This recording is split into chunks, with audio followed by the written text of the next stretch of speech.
Mary my husband episode 14 की शुरुआत में हम देखते हैं कि जीहूक को हॉस्पिटल से डिस्चार्ज कर दिया जाता है और जीवोंग उसे घर लेकर आ जाती है, जहां पर वो उसका काफी अच्छे से ख्याल रख रही थी। पर जीहूक यहाँ पर उसे हक करके बैठ जाता है और उसे थोड़ी देर के लिए ऐसे ही रहने को बोलता है। वो उसे बताने लग जाता है कि कैसे जब उसे लगा कि अब सब कुछ खत्म हो जाएगा तो मुझे बहुत ज्यादा रिग्रेट हुआ। वो जीवोंग बोलती है कि तुम्हें कुछ भी नहीं होगा। जीहूक उसे बताता है कि यूरा काफी ज्यादा स्ट्रॉन्ग ओपोनेंट है। पहले भी जब मुझे उसकी सच्चाई के बारे में पता चला था कि वो कितनी बड़ी साइकोपैथ है, तो उससे एंगेजमेंट तोड़ने में मुझे 3 साल लग गए थे। इस पर जीवोंग बोलती है कि हाँ, मैं समझ सकती हूँ जब आप किसी इंसान के साथ इतना टाइम गुजार देते हो और आपको उसका असली चेहरा नहीं पता चल पाता, पर जब सच्चाई आपके सामने आती है तो आप उस पर यकीन ही नहीं कर पाते, क्योंकि ऐसा उसके साथ भी हुआ था। वो सोमिन को हमेशा अच्छा समझती थी, लेकिन वो उससे एकदम ऑपोजिट निकली। वो बोलती है कि यूरा ने मुझे मारने की कोशिश की, जिसमें उसके साथ मिनवान और सोमिन भी शामिल था और उन्होंने पैसे के लिए किया होगा। यहाँ पर वो उसे यह भी बता देती है कि जुरैन का हस्बैंड उन्हें चीट कर रहा है, जिसका मतलब यह है कि मेरा फीट उनके पास चला गया और सोमिन और मिनवान की शादी कराने से वो अपना फीट उनको नहीं दे पाई। इसीलिए अब उसे कुछ और ढूंढना होगा ताकि वो अपने फीट उन्हें देकर जुरैन को बचा सके, जिस चीज में वो जीहूक को अपना साथ देने के लिए बोलती है। तो वो उसकी फोरहेड पर किस कर देता है। सीन अब यहाँ से जुरैन पर आता है, जो कि चुपके से अपने हस्बैंड के कार में जाती है, जहाँ पर वो कुछ एविडेंस ढूंढने की कोशिश करती है। तभी वो अपने हस्बैंड और उस वेट्रेस को एक साथ देखती है, जो देखकर उसे काफी गुस्सा आता है। फिर वो डैश कैम का मेमोरी कार्ड निकालकर यहाँ से चली जाती है। सीन अब यहाँ से जीहूक पर आता है, जिसे मिस्टर ली बताते हैं कि तुम्हारा केस पुलिस ने बंद कर दिया है, यह बोलकर कि किसी ड्राइवर ने नशे में एक्सीडेंट कर दिया। मैंने मिनवान, यूरा और सोमिन पर नजर रखी हुई है, लेकिन अभी तक उन्होंने कोई भी सस्पिशियस एक्टिविटी नहीं की है और पुलिस उन लोगों को कभी पकड़ भी नहीं पाएगी। फिर वो जीहूक से बोलता है कि एक बात बताओ, अगर तुम्हें पहले से ही पता था कि यह सब कुछ होने वाला है तो तुमने मुझे क्यों नहीं बताया? एक्सीडेंट होने से हम लोग बचा सकते थे ना। जो सुनकर जीहूक उससे माफी मांगता है और बोलता है कि पहले मुझे तुम पर ट्रस्ट नहीं था, और उसे हक कर लेता है क्योंकि अब उसे उस पर ट्रस्ट हो गया था कि उसकी भाई उसकी मदद करेगा।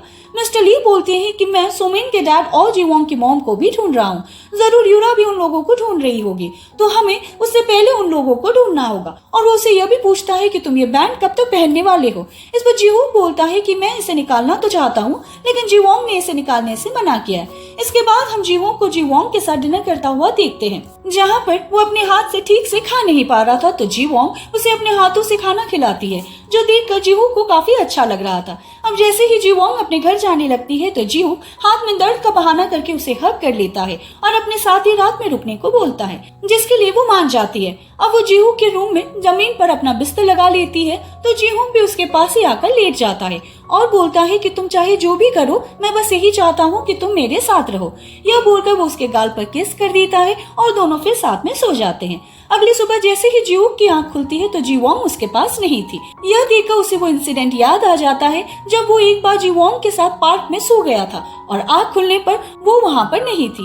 यह देखकर वो घबरा कर बाहर आता है, जहाँ जीवोंग उसके लिए जूस बना रही थी, पर वो उसे पीछे से जाकर हक कर लेता है। यह देखकर जीवोंग पूछती है, क्या तुमने कोई बुरा सपना देखा? पर वो मना कर देता है और अब उसे पता चल गया था कि जीहूक उसे अटेंशन पाने के लिए हाथ दर्द का बहाना कर रहे हैं। इस पर दोनों हंसने लग जाते हैं। अगले दिन जीवोंग ऑफिस जाती है, जहां मिस्टर किम बोलते हैं कि आजकल जुरैन कुछ ज्यादा ही छुट्टी ले रही है और ऑफिस में कितना सारा काम पेंडिंग पड़ा है।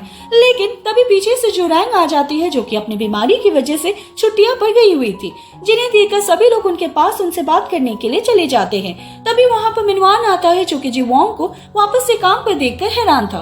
वो यूरा को कॉल करके बताता है कि जीवोंग तो ऑफिस में आकर एकदम नॉर्मल तरीके से काम कर रही है, जैसे कि कुछ हुआ ही ना हो। तो यूरा बोलती है कि जीहूक को हॉस्पिटल से डिस्चार्ज कर दिया गया है, इसीलिए शायद वो काम पर वापस आ गई हो, और वो उसे भी एकदम नॉर्मल बिहेव करने के लिए बोलती है। अब वो फोन रखने के बाद सोचने लगती है कि मुझे ऐसे लो स्टैंडर्ड लोगों के साथ काम करना ही नहीं चाहिए था। तभी उसका बॉडीगार्ड उसे बताता है कि सोमिन की डैड और जीवोंग की मॉम को ढूंढ लिया गया है, जो कि काफी ज्यादा डर गए थे, इसलिए वो जाकर छुप गए। यूरा अब उन्हें कॉल करती है और बोलती है कि तुम लोगों को डरने की जरूरत नहीं है, मैं तुम्हें थोड़े टाइम के लिए चाइना भेजने का सोच रही हूँ, जहाँ पर तुम आराम से एंजॉय करना। जो सुनकर वो दोनों काफी खुश हो जाते हैं। इसके बाद हम जुरैन को जीवोंग और ह्यूयॉन के साथ देखते हैं, जहाँ पर उन्हें सारी चीजें बता रही थी कि कैसे उसका हस्बैंड उसे चीट कर रहा है। वो कार की डैश कैम से एविडेंस लेकर पुलिस के पास गई थी, क्योंकि वो दोनों उसकी कार में भी इंटीमेट हुए थे। लेकिन शायद वो डैश कैम खराब हो गया, जिस वजह से उसमें वीडियो रिकॉर्ड नहीं हो पाया और पुलिस ऑडियो को एविडेंस कंसिडर नहीं कर रही। तो मैंने अपने हस्बैंड से बोला है कि आज रात मैं हॉस्पिटल में एडमिट होने वाली हूँ, क्योंकि जब भी मैं हॉस्पिटल में होती हूँ वो उसे घर पर बुलाता है और आज मैं पुलिस के साथ जाकर उसे उसकी गर्लफ्रेंड के साथ रंगे हाथों पकड़ने वाली हूँ, इसीलिए मैं घर का लॉक भी तोड़ कर आई हूँ। जो सुनकर जी वोंग को याद आता है कि 2023 में जब वो अपने घर गई थी तो उसका लॉक भी टूटा हुआ था और अब उसे डर था कि जुरैंग के साथ वो सब कुछ ना हो जो उसके साथ हुआ था, इसीलिए वो भी जुरैंग के साथ जाने का डिसाइड करती है। अब रात में ये लोग कार में छुपकर उस लड़की के आने का वेट कर रहे थे। उसके आने के थोड़ी देर बाद ये लोग घर के अंदर घुस जाते हैं, जहाँ पर जी वोंग देखती है कि ये लड़की तो रेड सैंडल पहनकर आई थी, जैसे कि उस वक्त उसके घर पर सोमिन पहनकर आई थी। साथ ही पुलिस को देखते ही जुरैंग के हस्बैंड से एक कैंडी का बॉक्स गिर जाता है और यह सब कुछ वैसा ही था जैसे कि जी वोंग के साथ पहले हो चुका था, जिससे वो काफी घबराकर जुरैंग को पकड़ लेती है। जुरैंग का हस्बैंड तो उसे यहाँ पर देखकर काफी ज्यादा हैरान था कि तुम यहाँ पर क्या कर रही हो। फिर वो लड़की सभी लोगों के सामने झूठ बोल देती है कि मैं तो यहाँ पर सिर्फ उसे खाना देने के लिए आई थी, क्योंकि उसने बताया था कि तुम हॉस्पिटल में हो। जुरैंग का हस्बैंड भी यहाँ पर इनोसेंट होने की एक्टिंग करने लग जाता है और बोलता है कि तुम मुझ पर शक कर रही थी, और वो दिखावा करने के लिए उस लड़की को डांट कर यहाँ से भगा देता है और आज के बाद कभी खाना ना लाने के लिए भी बोलता है। साथ ही वो पुलिस को भी जाने के लिए कहता है तो वो लोग चले जाते हैं, लेकिन जी वोंग वहीं पर रुकी हुई थी तो वो उसे जाने के लिए बोलता है। लेकिन जैसे ही जी वोंग यहाँ पर वैसे ही ग्लास वाली टेबल को देखती है जिससे गिरने पर उसकी मौत हुई थी, तो गॉड स्टिक उठाकर पूरी तरीके से उस ग्लास की टेबल को तोड़ देती है और जुरैंग के हस्बैंड को वार्न करती है कि अगर तुमने उन्हें हाथ भी लगाया ना तो मैं तुम्हें छोड़ूंगी नहीं। जो सब देखकर वो काफी ज्यादा डर जाता है और बोलता है क्या तुम पागल हो। तभी वहाँ पर पुलिस वापस से आ जाती है तो जुरैंग का हस्बैंड पुलिस को बताने लग जाता है कि ये लड़की तो पागल है। जो सुनकर जुरैंग काफी जोर से चिल्लाती है और बोलती है कि बस करो, तुम बहुत ज्यादा खुश हो गए ना आज कि तुम पकड़े नहीं गए। मुझे सब पता है कि तुम कार के अंदर उस लड़की के साथ क्या क्या करते थे। यह सब करते हुए तुम्हें जरा भी शर्म नहीं आई और तुम तो सिर्फ मेरे मरने का इंतजार कर रहे हो ताकि तुम्हें इंश्योरेंस का पैसा मिल सके। लेकिन उसका हस्बैंड बहुत ही ज्यादा बेशर्म था। वो बोलता है कि तुम्हारे पास इस सब का क्या प्रूफ है। जो सुनकर जुरैंग उसे थप्पड़ मार देती है तो उसे भी गुस्सा आ जाता है और वो जुरैंग को धक्का दे देता है। जुरैंग ठीक उसी तरीके से गिरती है जैसे कि पहले जी वोंग गिरी थी और यहाँ अगर जी वोंग ने उस ग्लास वाली टेबल को नहीं तोड़ा होता तो जुरैंग का सर उसमें जाकर लगता और शायद वो वहीं पर मर जाती। जो देखकर जी वोंग बहुत जोर से चिल्लाती है और जुरैंग के हस्बैंड को गोल्फ स्टिक से जाकर मारने वाली थी, लेकिन पुलिस उसे पकड़ लेती है। यहाँ से फिर हम इन लोगों को पुलिस स्टेशन में देखते हैं जहाँ पर पुलिस ने भी सब कुछ देख लिया था, इसीलिए वो उसके हस्बैंड को पुलिस स्टेशन ले गए थे। तभी वहाँ पर जीवोंग और मिस्टर ली भी आ जाते हैं, जहाँ पर जुरैंग जीवोंग से बोलती है कि मेरा हस्बैंड इतनी जल्दी मेरा पीछा नहीं छोड़ेगा, इसीलिए मैं एक लॉयर से बात करने वाली हूँ। तो जीवोंग उन्हें बोलती है कि आप कभी भी अपने हस्बैंड से अकेले मत मिलना और पहले मुझे बुला लेना। जो सुनकर वो बोलती है कि तुम इतनी अजीब अजीब बातें क्यों कर रही हो, पर वो जुरैंग को उसकी बात मानने के लिए बोलती है। लेकिन मिस्टर ली बीच में बोल देते हैं कि मैं जुरैंग का ख्याल रख लूंगा। इसके बाद जीवोंग जीहू के घर में होती है, जहाँ पर जीवोंग उसे बोलता है कि मिस्टर ली जुरैंग का ख्याल अच्छे से रख लेंगे। तब जीवोंग सोचने लग जाती है कि जुरैंग को कैंसर इसलिए हुआ क्योंकि वो अपनी फैमिली और हस्बैंड की वजह से अपने इमोशंस को हमेशा अपने अंदर दबा कर रखती थी। लेकिन आखिर मेरी मरने वाली फेट उनके पास क्यों गया है?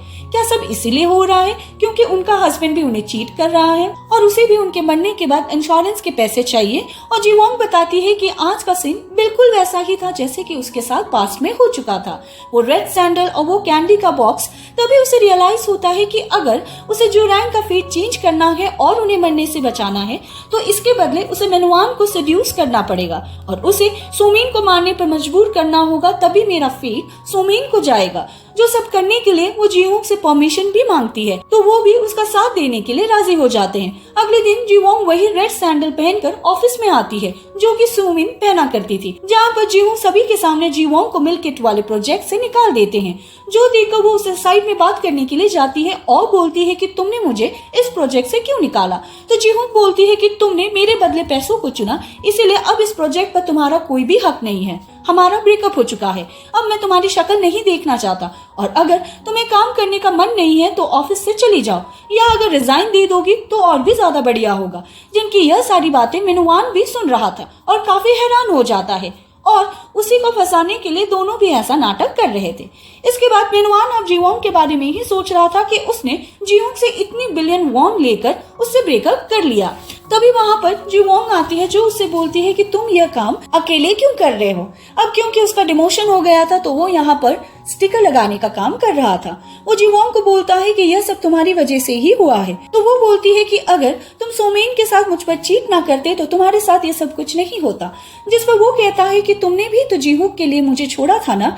इस बात पर वो कहती है कि हाँ तुम सही कह रहे हो और उससे पूछती है कि क्या तुम मेरे साथ ड्रिंक करना चाहोगे। जिसके बाद वो उसे एक महंगे रेस्टोरेंट में लेकर जाती है जहाँ पर ये दोनों साथ में ड्रिंक कर रहे थे। वो उसे बता देती है कि जीहूक के ग्रैंडपा ने मुझे उसे ब्रेकअप करने के लिए 8 बिलियन वॉन दिए हैं। मेरे पास इतने पैसे हैं कि उसको मैनेज करने के लिए मेरे पास एक मैनेजर भी है। जब ये बात जीहूक को पता चली कि मैंने उसके ग्रैंडपा से पैसे लिए तो वो बहुत ही ज्यादा नाराज हो गया। अब इतने सारे पैसों के बारे में सुनकर मिनवान के मन में तो लड्डू फूटने लग जाते हैं। वो वॉशरूम में जाकर सोच रहा था कि जीवोंग सही बोल रही है, उनके ब्रेकअप करने का ये वैलिड रीजन हो सकता है। तभी उसे यहाँ पर सोमेन का कॉल भी आता है लेकिन वो उसे इग्नोर कर देता है। इधर हम सोमेन को देखते हैं जो कि कैफे में मिस्टर किम से मिलती है जहाँ पर वो उससे बड़े प्यार से बात करती है और पुरानी याद दिलाने की कोशिश करती है। तभी वो उसे बोलती है कि शादी के बाद देखो तुम कितनी बदल गई हो, लेकिन जीवोंग को देखो वो कितनी ज्यादा प्यारी हो गई है। मैं तुम्हें बता रहा हूँ कि तुम्हें मिनवान पर नजर रखनी चाहिए क्योंकि वो और जीवोंग 7 साल तक रिलेशनशिप में थे और वो एक दूसरे से रोज ही ऑफिस के अंदर मिलते हैं। तो इस तरह से उनके बीच में वापस से फीलिंग डेवलप होना बहुत ही आसान होगा। यह सुनकर सोमिन को टेंशन होने लग जाती है। वो मिनवान को मैसेज करती है कि आखिर तुम हो कहाँ और मैं तो घर में बैठे बैठे पागल होती जा रही हूँ। लेकिन वो उसकी किसी भी कॉल मैसेज का कोई भी रिप्लाई नहीं करता। तो वो सोचती है कि नहीं वो जीवोंग के साथ नहीं हो सकता क्योंकि वो तो उसे मारना चाहता था। फिर वो पुराने दिनों को याद करने लग जाता है कि कैसे वो जीवोंग के पीछे एकदम पागल था, जिससे उसे और ज्यादा गुस्सा आ जाता है। इधर जीवोंग मिनवान को अपने पुराने दिनों का याद दिलाने की कोशिश करती है कि वो दोनों साथ में कितने अच्छे लगते थे। तो मिनवान उससे पूछता है कि क्या सच में तुम्हारी जीवोंग से ब्रेकअप हो गया है। इस पर जीवोंग कहती है कि हमारी सिचुएशन बहुत ही ज्यादा कॉम्प्लिकेटेड है क्योंकि रिसेंटली मेरा एक बहुत ही खतरनाक एक्सीडेंट होते होते बचा है। वो अब यहाँ पर उससे सारी चीजें बता देती है कि कैसे सुमिन ने अपने डैड से मेरा एक्सीडेंट करवाने की कोशिश की लेकिन सही वक्त पर जीहूक बीच में आ गया जिसकी वजह से उसे चोट लगी। उस इंसिडेंट के बाद से जीहूक और मेरे बीच में चीजें और ज्यादा कॉम्प्लिकेटेड हो गई है। जो सारी बातें सुनकर मिनवान तो एकदम हैरान हो जाता है कि इसे तो सारी सच्चाई पता है। जीवोंग बोलती है कि मैं मानती हूँ कि सुमिन मुझसे नफरत करती है लेकिन मैंने कभी नहीं सोचा था कि वो इतना गिर जाएगी और मुझे मारने की कोशिश करेगी। मुझे हर वक्त यही लगता है कि जैसे कोई मेरा पीछा कर रहा है। मैं एकदम पागल हो चुकी हूँ, इसी वजह से मैं ऑफिस भी नहीं आ रही थी। जो सुनकर वो सोचने लग जाता है कि अच्छा इस रीजन की वजह से ऑफिस नहीं आ रही थी। अभी जब ये दोनों एक साथ घर की तरफ जा रहे थे तभी मिनवान सोचता है कि इसका जीहूक से ब्रेकअप हो गया है और इसके पास 80 बिलियन वॉन भी है। अगर ये मर जाएगी तो पैसे इसकी मॉम और बाकी सभी लोगों के पास भी चला जाएगा और मेरे हाथ कुछ भी नहीं लगेगा। लेकिन अगर मैं इसे फिर से सेड्यूस करूं और उसके साथ हो जाऊं तो सारा पैसा मुझे मिल जाएगा। तभी जीवोंग उसे सोमिन से ब्रेकअप करने के लिए बोलती है। वो बोलती है कि अब तो तुम्हें पता चल गया ना कि सोमिन कितनी खतरनाक लड़की है, तो तुम्हें उसके साथ नहीं रहना चाहिए और मेरे पास वापस आ जाओ। यह बोलकर वो जाने लगती है तो मिनवान उसे पकड़कर हक कर लेता है और बोलता है कि मैं तुम्हें बाद में कॉल करूंगा। यह बोलकर वो वहाँ से चला जाता है। जिन दोनों को इस तरीके से जीहूक कार में बैठकर देख रहा था तभी जीवोंग उसके पास जाती है और उससे माफी मांगती है। वो बोलती है कि मुझे पता है कि तुम्हें यह सब देखकर अच्छा नहीं लगा होगा, लेकिन वो कार से उतरकर उसे हक कर लेता है। इधर मिनवान जैसे ही घर पहुंचने वाला था तभी उसे यूरा का फोन आता है जिसे मिनवान सारी चीजें बता देती है कि कैसे जीवोंग और जीहूक का ब्रेकअप हो गया है और उसे मुझ पर शक भी नहीं है कि मैंने उसे मारने की कोशिश की। वो ये सारे पैसे लेकर मेरे पास आ जाएगी जिससे ही मुझे मेरी जीवोंग मिल जाएगी और तुम्हें तुम्हारा जीहूक। जो सुनकर वो भी उसकी बातों में हाँ में हाँ मिला देती है। लेकिन कॉल कट करने के बाद वो सोच रही थी कि जरूर ये सब जीवोंग की चाल है क्योंकि वो मिनवान को छोड़ने के बाद उसके पास वापस क्यों जाएगी। यूरा फिर अपने असिस्टेंट को सोमिन के डैड और जीवोंग की मॉम को मारने के लिए बोलती है। वो बोलती है कि अगर जीवोंग मिनवान के पास वापस जाएगी तो उसे इस बात का बिल्कुल भी शक नहीं होना चाहिए कि मिनवान उसके एक्सीडेंट में इन्वॉल्व था और अगर वो किसी तरीके से अपनी मॉम और सोमिन के डैड तक पहुंच गई तो उससे सच्चाई पता चल जाएगी। इसीलिए बेहतर यही है कि हम उन दोनों को मार दे जिससे कि अब हमारे खिलाफ कोई भी सबूत नहीं बचेगा। जो सुनकर एक बार के लिए उसका बॉडीगार्ड भी चौंक जाता है कि वो उन लोगों को मारने की बात कर रही है। दूसरी तरफ मिनवान घर जाकर सुमेन से डिवोर्स लेने की बात कहता है।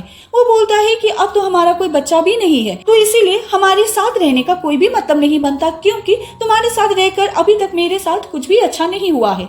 जो सुनकर सुमेन उसे बोलती है कि क्या तुम जीवोंग से मिले थे? यह सुनकर वो हड़बड़ाने लग जाता है और बोलता है कि हाँ, आज वो ऑफिस में आई थी। तो सुमेन कहती है कि मैं यह बात सोच रही थी कि तुम्हारे और जीवोंग के फिर से एक साथ होने पर इस एक्सीडेंट वाले केस में सिर्फ मैं ही फंसू। अगले दिन हम यूनो को देखते हैं, जो कि जैसे अपने रेस्टोरेंट में काम करने के लिए जाता है तो वहाँ पर ताला लगा हुआ था। उसके बाकी कलीग्स भी वहाँ पर आए हुए थे। तभी उन्हें अपने ओनर का मैसेज आता है कि उसने रेस्टोरेंट बंद कर दिया है और वो इन्हें 1 महीने की सैलरी भी दे देता है। पर अभी ये सब लोग बिना काम के हो गए थे। तभी रेस्टोरेंट के अंदर से यूरा निकल कर आती है, जिसने कि अब ये रेस्टोरेंट खरीद लिया था। वो यूनो को बात करने के लिए अंदर ले जाती है, जहाँ पर वो उसे बोलती है कि अगर तुम मेरी मदद करोगे तो यह आलीशान रेस्टोरेंट तुम्हारे नाम हो जाएगा, लेकिन अगर तुम ऐसा नहीं करोगे तो तुम्हारी नौकरी भी चली जाएगी।